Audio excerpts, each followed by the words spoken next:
the one and only Potential Man. Probably the single most slandered JJK character recently. The one teased to eventually rival Satoru Gojo, yet what we've seen from him mostly consists of his kamikaze attempts, with only moments of growth sprinkled in between. And more often than not, it feels like those moments are later overshadowed by his poor decision making at crucial times. And look, before I continue, I'm not here to point out the obvious or to keep slandering this dude. I mean, he is my favorite JJK character.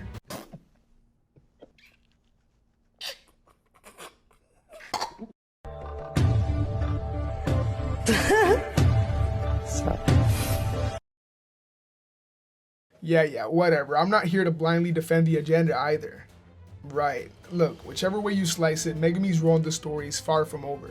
And I don't blame those who don't see it, since, similar to Gojo, I think this is a very misunderstood character, yet definitely not perfect, and maybe I'd even say kind of deserves the slander right now. I want to go over what I believe to be some misconceptions about Fushiguro, as well as do a little surface level analysis of his character and try to ponder what his role might be and what remains of the story. These are just my opinions and interpretations based on what I'm able to take away. Let me know what you think below. I'd like to start with Megumi Fushiguro's motivations, or lack thereof should I say, since there really is only one, but one that is considered very much flawed in the world of Jujutsu. Megumi does not live for himself. When we get to explore what really drives him as we get to know him better, it's left more than clear that what drives Megumi is his respect and admiration for his sister. Someone who, despite being the reason why he even cared to become a Jujutsu sorcerer, he never really showed his appreciation towards from the little we see. Now, Sumiki is shown to still very much care for her little brother and has a pretty decent bond with him. We're shown she recognizes that that's just part of Megumi's demeanor. It's interesting because by the time we meet Fushiguro, his sister has already been bedridden in slumber for the last year or so. Although we assume he wasn't much different before that and we get glimpses, we don't really spend time with a version of Megumi that isn't drowning in regret for how he behaved or what he never said to his sister. And that's important because his motivations do shift at some point. They just don't shift enough. Megumi goes from doing everything to be able to financially support the person who's always been there from the start, to making sure he does what is necessary and is strong enough to either bring her back or make sure he's there by the time she does come back. Which definitely fortifies his willpower, but like Gojo would probably say, it just still isn't greedy enough. Motivations and mentality go hand in hand. I don't really think that's much of a secret, and Megumi Fushiguro's motivations will only take him as far as his mentality allows him to. The kamikaze attempts have pretty much become a meme at this point, and justifiably so to a degree. But I think I might have gotten a bit ahead of myself, so let's wind back for a quick second. The youngest we see Megumi is when he is brought in by Gojo. We already know he's been living with his sister on their own for a while at a very young age. In his head, if their parents even cared for them at some point, they stopped doing so a long time ago. The only reason he goes with Gojo in the first place is to be able to provide for Sumiki so they can live a normal life. I think it's not too hard to see and understand that there was absolutely nothing that motivated Megumi to get stronger before he meets Yuji. Add to that the fact that, like I said, as far as he's concerned, he and his sister were completely abandoned by their parents. I believe that's so crucial and comes around full circle as it allows us to understand Fushiguro's self-worth and why summoning Moraga for him has never been a head-scratcher. And side note, most times he was about to pull out Moraga, by the way. He was right, don't at me. When looking at the Cursed Womb arc for the first time, we get some depth about Megumi's mindset and how it compares to Yuji's. And I think this whole arc is just so important for the conclusion of the story. I believe seeing it pick back up when Sukuna takes Megumi's body is pretty much confirmation of that. But first, it is in this arc that we get a real idea of the reasoning behind Megumi's actions. It's when Sumiki is actually introduced, when Yuji and Megumi's ideals are brought to a crossroads. It is let known to the reader and the audience that his mentality of saving people unfairly starts with his sister and is really only reinforced when Yuji comes along. It's ironic because though their respective ideals are very different, they're actually pretty comparable too. I mean, the famous Cog mentality has become associated with Yuji, but it was Megumi who first exemplified it in this very arc when thinking about Sumiki. By this point, it's worth pointing out that he had already tried to throw hands with Sukuna with no success before trying to summon Moraga. I think what is illustrated there is that still, Megumi is unable to envision a version of himself that's actually capable of doing more than what he believes he's already capable of doing. In fact, it's only when he sees Yuji about to take on Hanami that he realizes he's not the same Yuji that was in the detention center. The Yuji that would have been satisfied with just going out on his own terms. Ring a bell? Keep that in mind, as I'll come back to this later in the video. But it is after this instance that I believe Megumi's mindset slowly continues to shift, and this is portrayed beautifully, I believe, as Megumi tells Yuji that he's gone stronger, and immediately brings up the discussion that they had regarding their ideals. He questions whether they're both wrong, ultimately understanding that there might not be an answer, and that it's about whether they could come to terms with if it's valid or not. And that's only possible as long as they're able to have a sense of self and stay true to that, to have their own way. Something weak sorcerers are not capable of doing. And he lets Yuji know that he will get stronger than him and surpass him, which is the first time we see Megumi be selfish for himself and not someone he cares for. We get real-time evidence of how their mentalities impact each other's growth. Next time we see him push to his limits, Megumi proves just how much, if much at all, his mentality has evolved really. In the Origin of Obedience arc, Megumi once again comes face to face with a finger bearer, this time without Yuji, unlike when in the detention center. And Gojo's quotes couldn't come at a better time, as I think that there are a lot more layers to it than people might think. Dying to win and winning even if you die are not the same thing. And of course, that's been beat like the dead horse by now, but I want to draw some comparisons here. When it is Yuji, the one forced to handle the finger bearer, we see him stand on his ideals as he's getting absolutely wrecked. And if we were to use Gojo's words to analyze this situation, I say we see Yuji trying to win even if he dies, reinforcing his belief that this is how he can save people right then and there. Now, of course, there's no way for Yuji to die in order to win because he can't depend on a trump card he doesn't have, like Megumi. In his head, it's almost like another reason as to why he feels no need to get stronger considering this fallback option. But the reason I make this connection is because when Fushiguro is rescued by Yuji and Todo, he fears for Yuji, recalling that moment last time they faced a special breaker spirit and how Yuji was willing to sacrifice himself. Megumi thinks of this very moment and understands Yuji's current strength compared to back then, despite their different beliefs. And this is what leads Megumi to tell Yuji that he will surpass him, reinforcing his own ideals with a sense of self.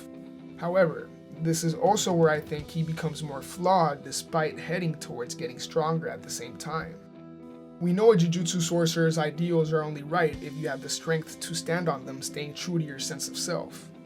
In Megumi's case, I think his ideal will never allow him to do that, no matter how hard he tries, because at a fundamental level it just doesn't work. Just like he'll never get significantly stronger as long as he keeps considering Moraga as an option. If his whole motivation is limited to saving people he deems worth saving, when these people are not there, just like we've seen recently, his sense of self is essentially non-existent. In Yuji's case, at least he's always able to try and save the next person or lead them to a proper death, which always allows him to continue. Now, don't get me wrong, Yuji's wrong as well. In fact, I think this is heavily implied in the conversation previously discussed, or more like there's no answer, as they both allude to the possibility. But I think Yuji understands that whether he's right or wrong, he's strong enough to come to terms with it, to keep going until he proves he's right. I think that's what's left for Megumi. He understood it back then, that he could accept being wrong or there not being an answer. But now, he has to prove it, now that he has no other choice. Can he actually come to terms with the fact that he might have been wrong this whole time by not putting himself first? I think so. I don't think he'll be the same, but I believe all I've talked about so far has set this up. After Shibuya, when Yuji was at his lowest, blaming himself, Megumi tells him that no one can ever truly judge them, so they must continually prove the worth of their own existence. And this is why I say Fushiguro's ideal is flawed at the very core, because this first half of a quote would lead one to believe that he understands the selfishness required to continue moving forward as a Jujutsu sorcerer, similar to Todo's words in the past. But he follows it up by saying that they don't have the luxury of thinking about themselves, that they've just got to save people. Which, although it makes sense coming from him because by now we understand why Megumi thinks this way, it's still evidently what holds him back. His balance of selfishness and selflessness was just all over the place. And it's this very complex that leads him to overlook Itadori's warnings about Sukuna's plans when organizing how they should operate in the Cullen games. And it's what ultimately gets him possessed. Right now, Fushiguro will have to realize that the only thing he can do is keep going in the name of those he's lost, like Todo told Yuji before, if he's to really prove the worth of his own existence. If he wants to stand on his ideal and protect Yuji now just like he saved people unfairly in the past, then he must first save himself. He must first envision a version of himself that is stronger than any ideal would lead him to be. This is why I think Megumi will have his awakening, and unlike Yuji's very unique one, I think Fushiguro's will be more like what we've seen before in the series. Not just an awakening, but a moment of enlightenment similar to Gojo's. This next thought may be me analyzing too much and whatnot, but I can't help but recall that he is the son of the one who left it all behind, and of course this is referring to Toji and cursed energy. But I've always been fascinated by how much we can take away when looking at this father-son duo. Toji was the one gifted with heavenly restriction, and named his son Blessing, basically, almost like an extension of himself. Now, Maki represents the will of Toji's heavenly restriction, but I've always felt that Megumi carries a part of Toji himself. I don't mean genetically, I mean when it comes to his will of breaking free. It's why I think Megumi keeping the name Fushiguro holds so much more weight than him just choosing not to associate himself as a Zenin, and why it was enough for Toji to be satisfied. So in the context of Megumi, I think the one who left it all behind makes perfect sense. For him to have to do the same thing his father did, but to his ideals in order to really transcend. He's never been that far off. In fact, most of those around him have believed he's only been scratching the surface of his power this whole time. What will allow Megumi to really break free will be to accept what's been holding him back. Holding back has become synonymous with Megumi, like being a cog became synonymous with Yuji by now. And it's all almost so poetic because given where we are currently in the story, at the time of recording this video, who else has been holding back? Well, Sukuna.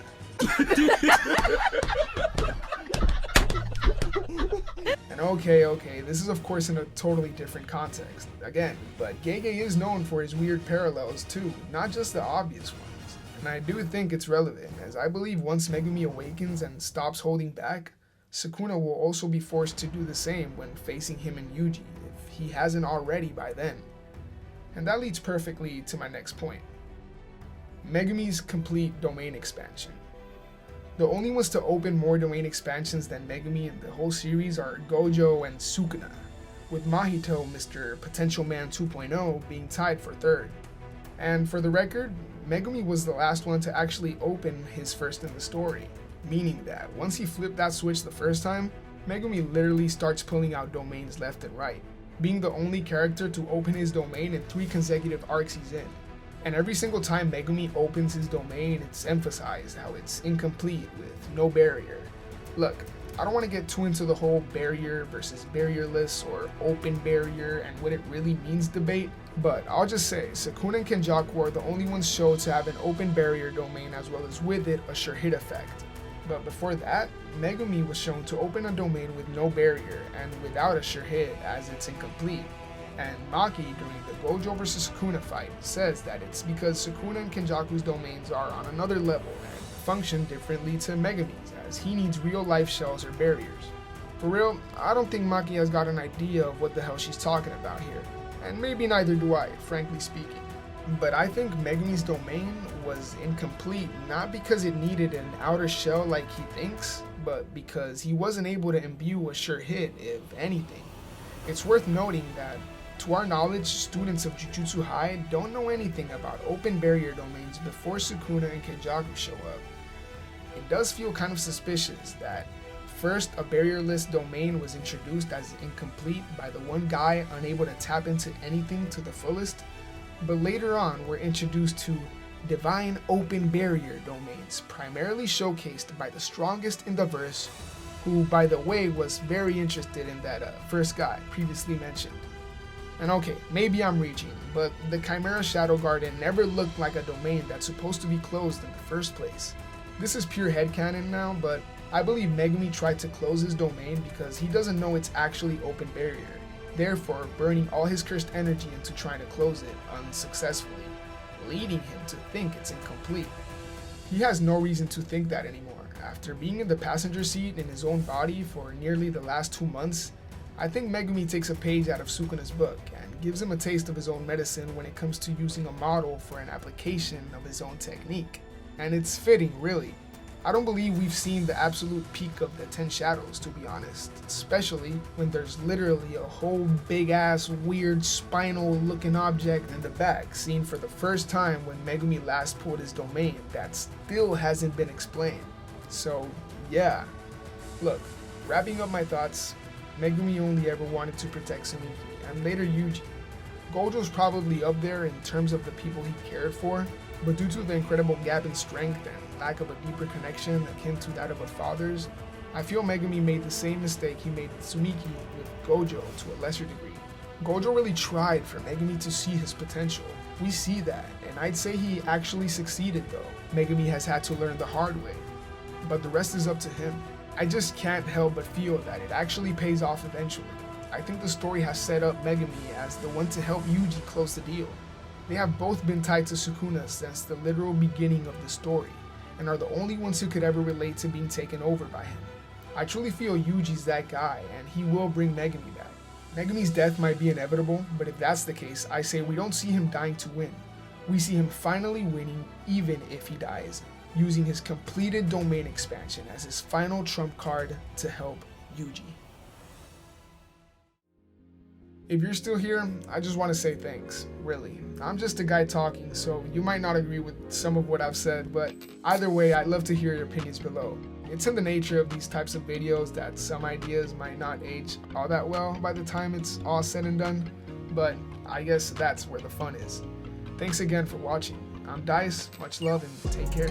Peace.